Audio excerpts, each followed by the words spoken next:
Thank you. You still had 1 minute. Anyway, thank you. Akhilesh Prasad Singh.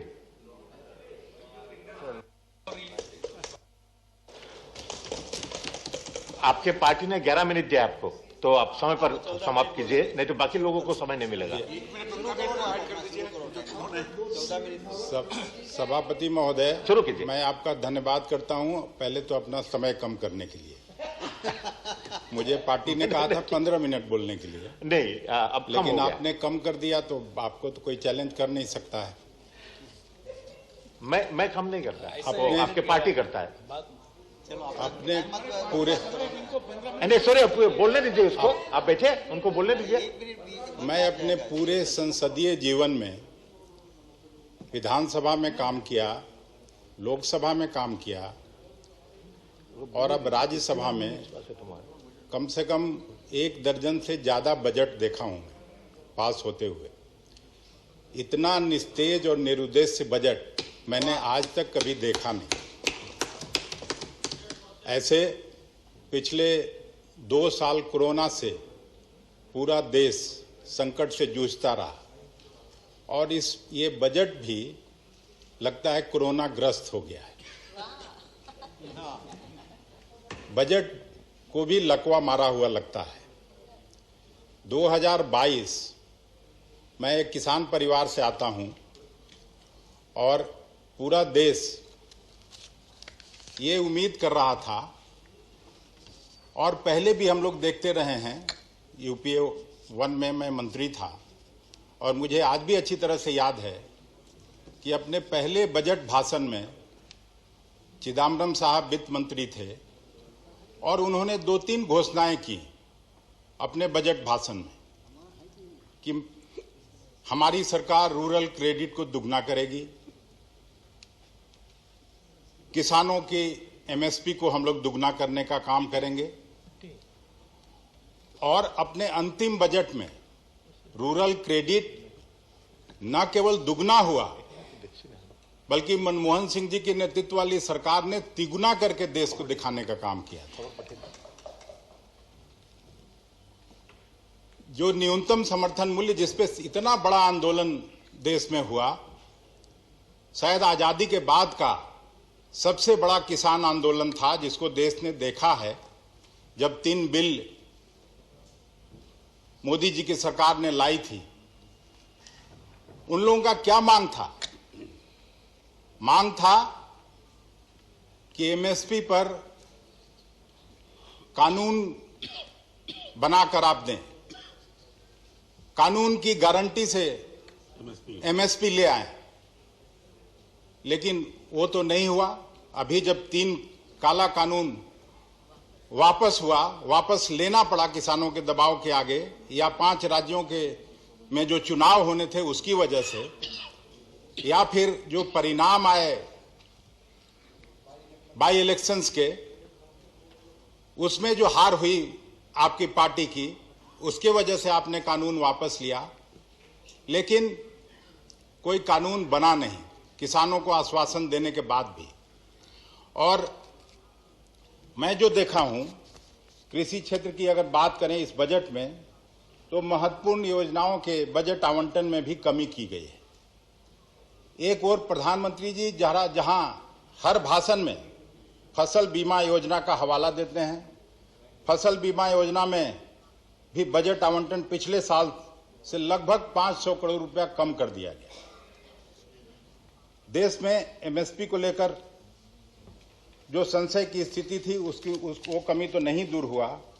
प्रधानमंत्री अन्नदाता आय संरक्षण अभियान, पीएम आशा, मतलब एक तो परिपाटी बन गई, अब हर ये में एक प्रीफिक्स और सफिक्स लग जाता है। हर जो भी नया स्कीम आता है सब में प्रधानमंत्री जी के नाम से लगता है, कोई बात नहीं।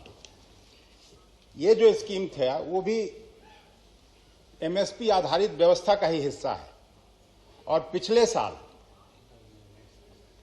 इस स्कीम में एक्चुअल खर्च 400 करोड़ रुपया था, लेकिन हैरानी की बात यह है कि इस साल इसमें केवल 1 करोड़ रुपए का प्रावधान किया गया है। और इससे तो मुझे यही लगता है कि सरकार की मंशा पीएम आशा योजना बंद करने की है।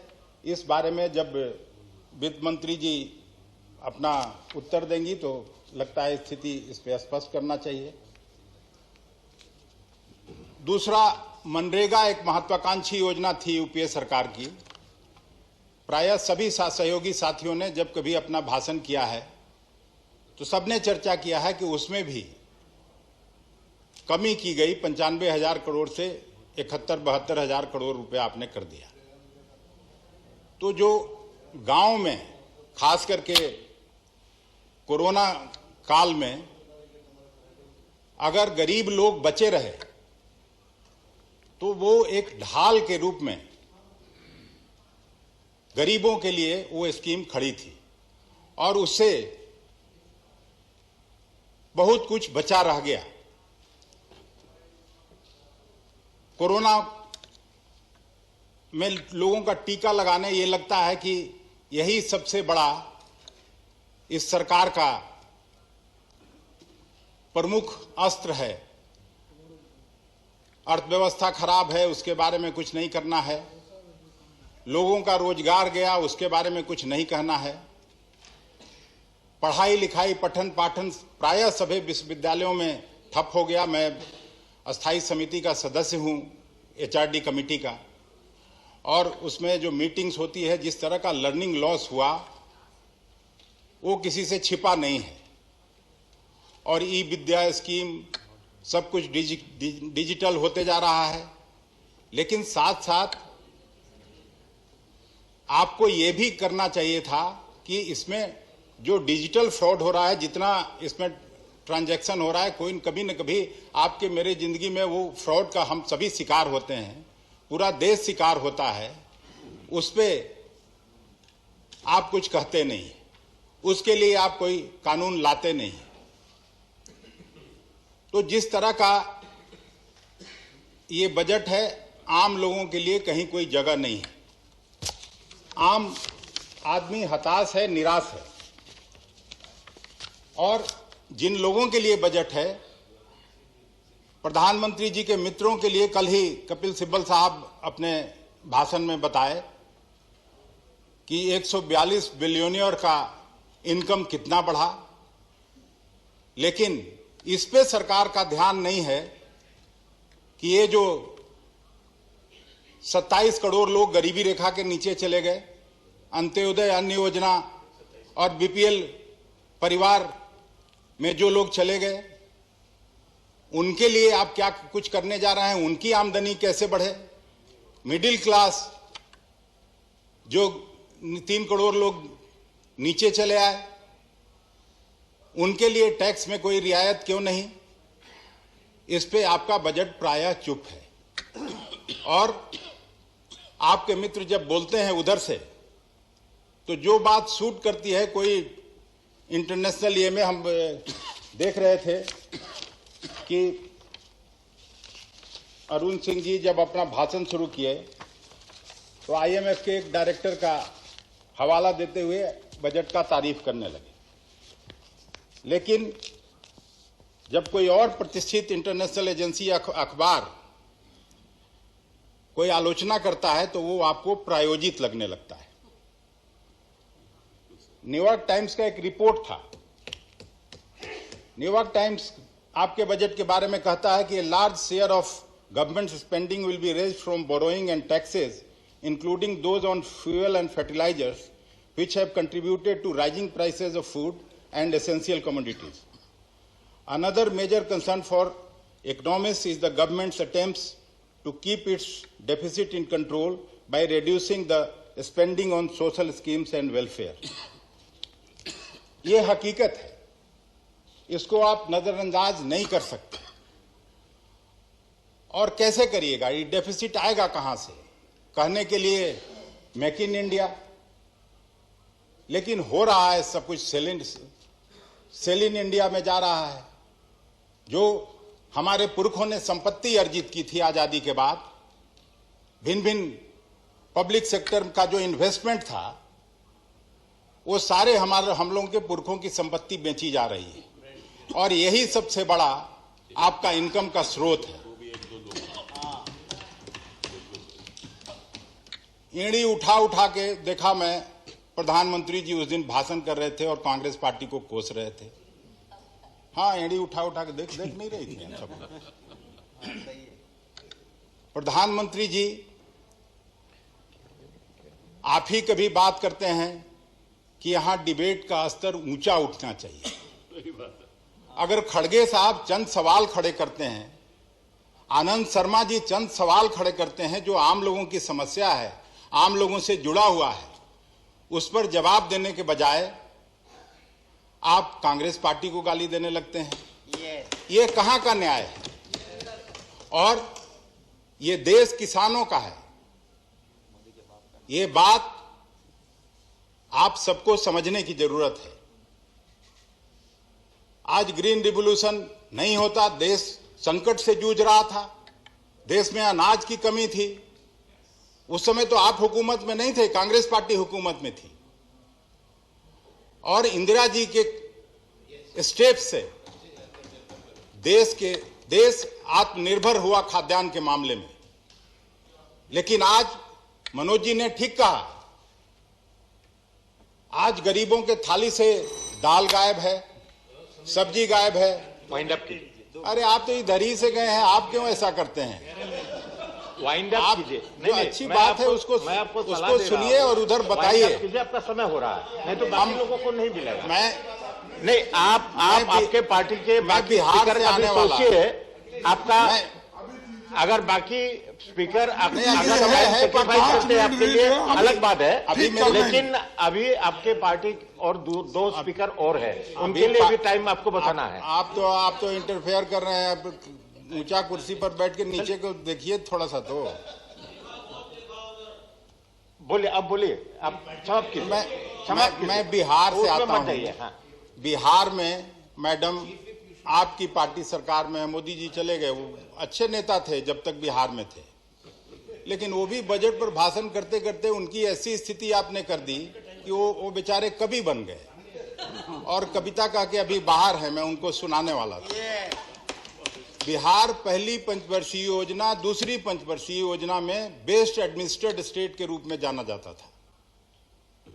कांग्रेस की हुकूमत थी उस समय भी, और अकेले जितना चीनी देश पैदा करता है उसका 27% चीनी बिहार पैदा करता था। अब आपके हुकूमत में 27% से 2% पर चला गया। वहां के समाजवादी मुख्यमंत्री, जिनको कल ही प्रधानमंत्री जी ने कहा कि नहीं वो अच्छे समाजवादी हैं, नीतीश कुमार जी, लेकिन उनकी बात भी कहां सुन रहे हैं आप? स्पेशल स्टेटस का दर्जा का मांग कर रहे थे। मैं बिहार विधानसभा में काम करता था तो उस समय के तत्कालीन गृह मंत्री जब राज्य का बंटवारा कर रहे थे, आदरणीय आडवाणी जी, वो पता नहीं अभी किस हालत में आप लोगों ने रखा उनको, उन्होंने कहा था कि बिहार को हम लोग हरियाणा और पंजाब बनाएंगे। बिहार को हम लोग 1,79,000 करोड़ का पैकेज देंगे। एक्स्ट्रा टाइम भी आपको मिल गया। उस पैकेज का क्या हुआ? उस पैकेज का क्या हुआ? सभापति जी, हम आपसे जानना चाहते हैं। और पिछला विधानसभा के चुनाव के समय में जब आदरणीय प्रधानमंत्री जी वहां गए तो उन्होंने कहा कि 1,25,000 करोड़ का हम पैकेज बिहार को देंगे। वो उस पैकेज का क्या हुआ? एक छोटा सा घोषणा बेचारे नीतीश जी मांगते रह गए कि पटना विश्वविद्यालय को आप सेंट्रल यूनिवर्सिटी बना दीजिए। उस घोषणा का क्या हुआ? जिस यूनिवर्सिटी से निकला हुआ कैबिनेट सेक्रेटरी गावा साहब आपके वहीं के हैं, 5-5, 6-6 सेक्रेटरी गवर्नमेंट ऑफ इंडिया में उस विश्वविद्यालय के हैं, और न जाने कितने इंजीनियर्स, डॉक्टर्स हैं। उस पर भी ध्यान आपका नहीं जाता है। हमको लगता है कि आप जवाब देंगी तो प्रधानमंत्री जी से पूछ के कम से कम वो घोषणा करवा दीजिए।